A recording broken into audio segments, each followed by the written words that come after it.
Tekan dan buka aplikasi Play Store atau App Store.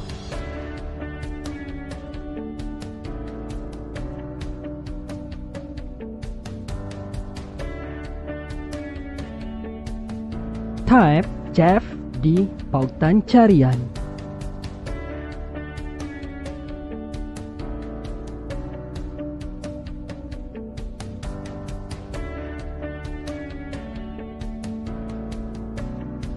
Muat turun aplikasi Usahawan JHEV.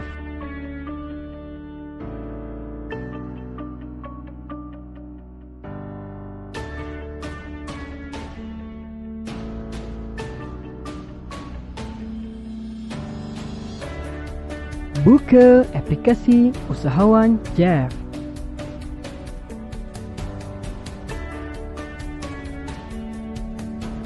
Tekan daftarlah sekarang.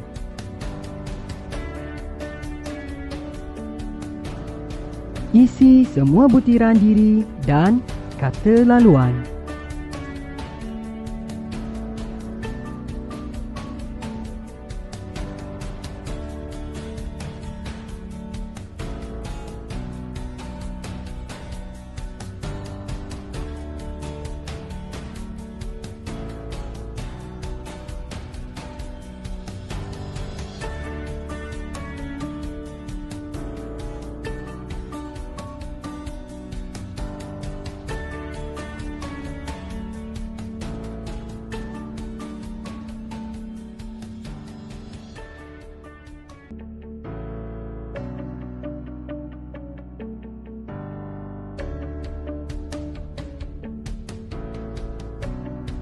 Tekan butang hantar setelah semua butiran diisi.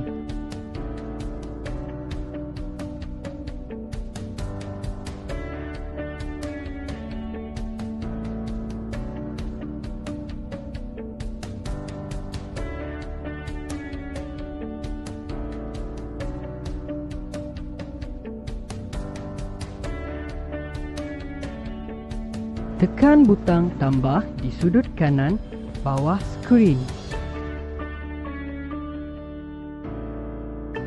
Isi dan lengkapkan butiran produk anda.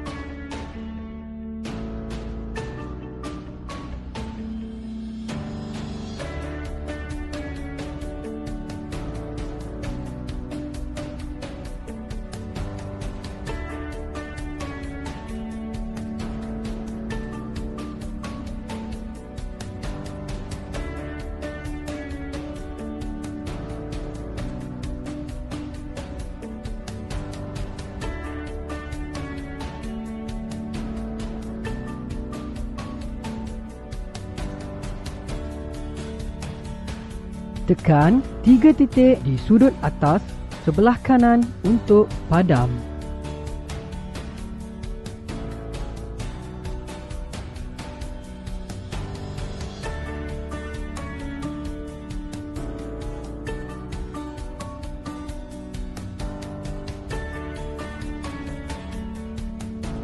Tekan pada rekod yang ingin dibaca.